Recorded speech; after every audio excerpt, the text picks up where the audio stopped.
திரு தமிழ்மணி, இந்த சந்திப்பு என்பதை எப்படி பார்க்குறீங்க? திரு ஷானவாஸ் சில பார்வைகளை விமர்சனங்களை அவர் இதில் வைக்கிறாரு, அதை எப்படி பார்க்குறீங்க? முழுக்க முழுக்க அரசியல் சார். நான் எப்போதும் எவங்கிட்டையும் போய் சொல்கிறதில்ல. As a rule. எனக்கு எடப்பாடி வேண்டியவர் தான். அவர்கிட்ட நான் தினம் கூலி கீழி வாங்கி சாப்பிடல. எவர் ரைட் ராயலாக சொல்லிட்டு போயிருக்கணும், நான் அவரை பார்க்க போகிறேன், இந்த பென்ஷன் எடுத்துகிட்டு போ, தப்பு கிடையாது. இவருக்கு ஒரு கடமை இருக்குது. ஒரு பெரிய அரசியல் தலைவர் இன்னும் அழகாக கூட சொல்லியிருக்கலாம். போன மார்ச் மாதம் இன்னும் கதவு திறந்துருக்குன்னு அவர் சொன்னார். இன்னும் திறந்துருக்கான்னு நான் பார்த்துட்டு வரேன்னு சொல்லியிருந்தால் இன்னும் கூட பாராட்டியிருக்கலாம். ஒரு ராஜபாட்டையில் பயணம் செய்ய வேண்டிய முன்னாள் நாளை முதலமைச்சராகுவார்னு நான் எதிர்பார்க்கிற மனிதர் சந்து பொந்துகளில் பூந்து பயணம் செய்தது எனக்கு மன வருத்தத்தை உண்டாக்கியிருக்கிறது. செய்திருக்கக்கூடாது. அங்கே போய் சொல்கிறார், நாங்கள் யாரையும் பார்க்க வரல. சார், அரசியலில் தோல்வி சகஜம். சந்திப்பு நடக்கிற வரைக்கும் சில விஷயங்களை கமிட் பண்ண வேணாங்கிறதும் வியூகங்கள் தானே இருக்கு விஷயம் சார். சொல்லிட்டு போனால் என்ன ஆகிருக்கும்? 2 ஹவர்ஸில் தயவு செஞ்சு சொல்லுங்கள் சார். ஒரு மிகுந்த அனுபவம் உள்ள பத்திரிக்கையாளர், நான் அவருக்கு விரோதி கிடையாது. ஆமாம், உங்களை பற்றி அதிகமாக பாராட்டி இருப்போம், நாளைக்கு மரியாதை தைரியம் இருக்கியா சொல்லிட்டு போனார். இப்போ என்ன ஆகுது? சிரிக்கிறாங்க. அந்த உண்டாக்கியது அங்கே போன பிறகாவது டைம் கிடைச்சா நான் பார்ப்பேன், அவர் அனுமதிச்சா பார்ப்பேன், யாரையும் நான் பார்க்க வரலேன்னு சொன்னது என்பது அவருடைய ஒரு பெரிய ஸ்டேச்சருக்கு சரியில்லை. நான் சொன்ன மாதிரி சந்து பொந்துல புந்து போனது. ஆனால் இந்த சந்திப்பும் எனக்கு தெரிஞ்ச வரைக்கும் ஒரு பிரிவின் முடிவாக இருக்கலாம். ஓகே, ஒரு இது நட்பின் தொடக்கம்னு சொல்றதை விட பிரிவின் முடிவுன்னு இப்ப வச்சுக்கலாம். நான் எடுத்து என்னுடைய பார்வை தப்பா இருந்தா விட்டுட்டு போங்க, இருக்கலாம், அது தவறல்ல. திரு எடப்பாடி பழனிசாமி ஒரு ராஜதந்திரிங்கிறத நிரூபிச்சிருக்கிறார் நான் கருதுறேன். 6 பிரச்சனையை சால்வ் பண்ணிருக்கார் சார் அவர் இது மூலமா. ஆனா அதை சொல்லிட்டு செய்யலைங்கிற ஒண்ணுல நான் ரொம்ப திடமா இருக்கிறேன்.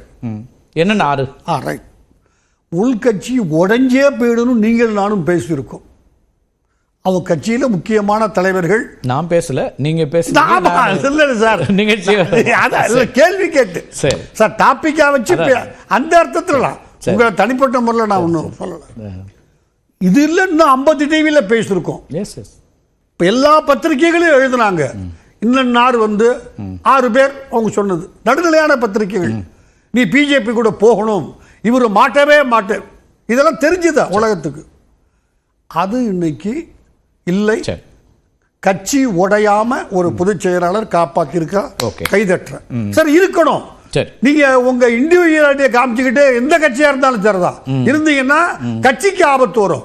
அதை தடுத்து நிறுத்தியிருக்கிறார். ஓகே, நீங்களே சொன்னீங்க, முந்தா நாள் சொன்னார், யாரையும் நான் சேர்க்க மாட்டேன், பேரெல்லாம் வேண்டாம். அதில் இந்த நிமிஷம் வரைக்கும் அவர் ஸ்டெடியாக இருக்கிறார். 2 3 பிஜேபியில் நிற்பாங்க சில பேர், அதெல்லாம் உண்மைதான். பிஜேபி மூலமாக அவங்களுக்கு கொடுக்குற சீட்டில் யாரையும் தடுக்க முடியாது சார். பிஜேபிக்கு போய் கூட இருக்கிற கட்சி நீ இன்னொரு சீட்டு கொடுக்கணும்னு சொல்ல முடியுமா? முடியாது. அவங்க முதல்லையே டிடிவியாக இருந்தாலும் சரி, ஓபிஎஸ்ஸாக இருந்தாலும் சரி, பாராளுமன்ற தேர்தல் யார் கூட நின்னாங்க? அது தொடருது அவங்கள பொறுத்த வரைக்கும். அதனால இதுதான் கண்டுபிடிச்சிடல. ஒன்று, ஒரு மிகப்பெரிய லாபம் இருக்கு சார் அதில். உங்களுக்கு நினைவு இருக்கும், நான் நம்புறேன், எனக்கு இருக்கு. ஒரே ஒரு குறுக்கீடு மட்டும், குறுக்கீடுன்னு இல்லை, கடந்த கால வரலாற்றை சொல்றேன், தயவுசெய்து கடந்த கால வரலாற்றை சொல்றேன். திருநாவுக்கரசர் அவர்களுக்கு சீட்டு கொடுக்க கூடாதுன்ற கண்டிஷனை ஜெயலலிதா அவர்கள் போட்டாங்க. அந்த அடிப்படையில் தான் பாஜகவோடு கூட்டணி அமைந்தது. அவருக்கு அப்போ சீட்டு கொடுக்கப்படலைங்கிறதையும் உங்களுக்கு நினைவுற்றேன் சார். நேற்று என்ன நடந்துச்சுங்கிறத வச்சுக்கிட்டு நம்ம நாளைக்கு என்ன நடக்கணும்னு ஆராய்ச்சி பண்ணோம்னா நான் வேற ஒன்றும் சொல்ல நம்மள. இன்னைக்கு முன்னாடி என்ன இருக்கு, நான் அதை எப்படி சால்வ் பண்றேன், தயவு செய்து அதுக்கு பிறகு அதை பற்றி நான் பேச விரும்பலை சார். என்ன ஒரு பெரிய லாபம் கிடைச்சிருக்குன்னா, உங்களுக்கு ஞாபகம் இருக்குன்னு நான் நம்புறேன், 2021 அசம்பிளி எலெக்ஷனில் திமுக ஜெயிச்சு ஆட்சியில் இருக்காங்களே, இல்லை 21 சீட்டு டிடிவி பிரிச்சாரு பாருங்க ஓட்டு, அதனால அதிமுக தோத்துச்சு. ஞாபகம் இருக்கு இல்லையா?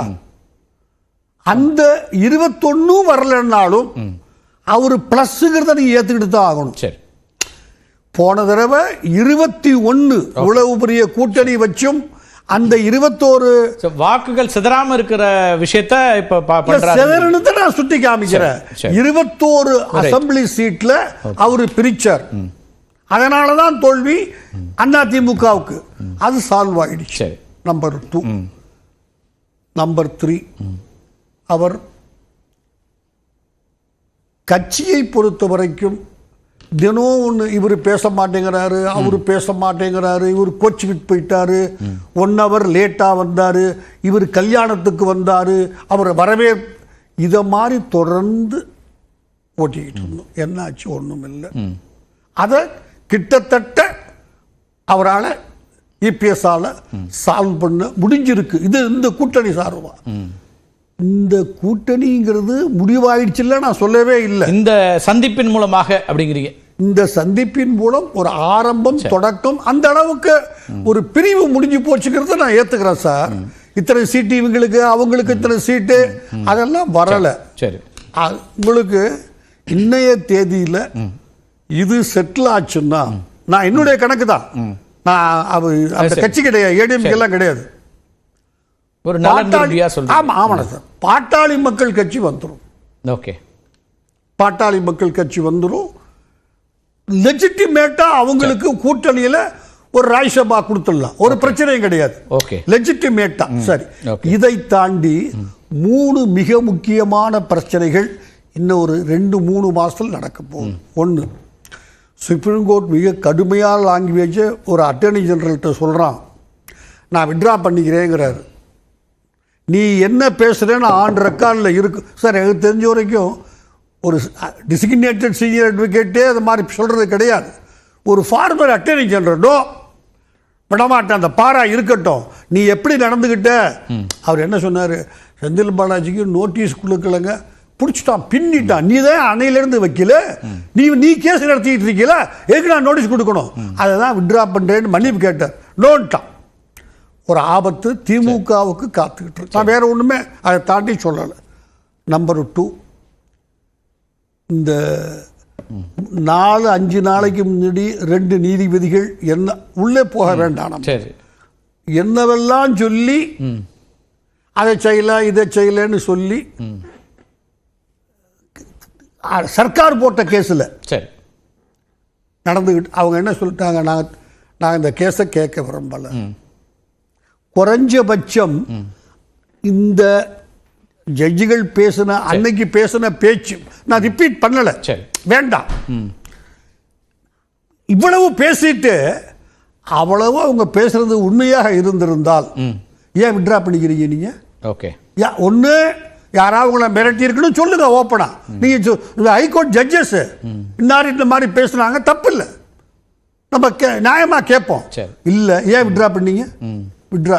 ஆக அங்க ஒரு மிகப்பெரிய ஆபத்து திமுக சர்க்காருக்கு. 1000 கோடிங்கிற எனக்கு தெரியாதுங்க, அது முதலமைச்சர் வீடு வரைக்கும் இருக்குன்னு அவன் சொல்றான், இடி சொல்றான், எனக்கு தெரியாது, நான் பார்க்கல. எவ்வளவு தூரம் உண்மைங்கிறது வெளியே வந்துடும், காத்துக்கிட்டு இருக்குது.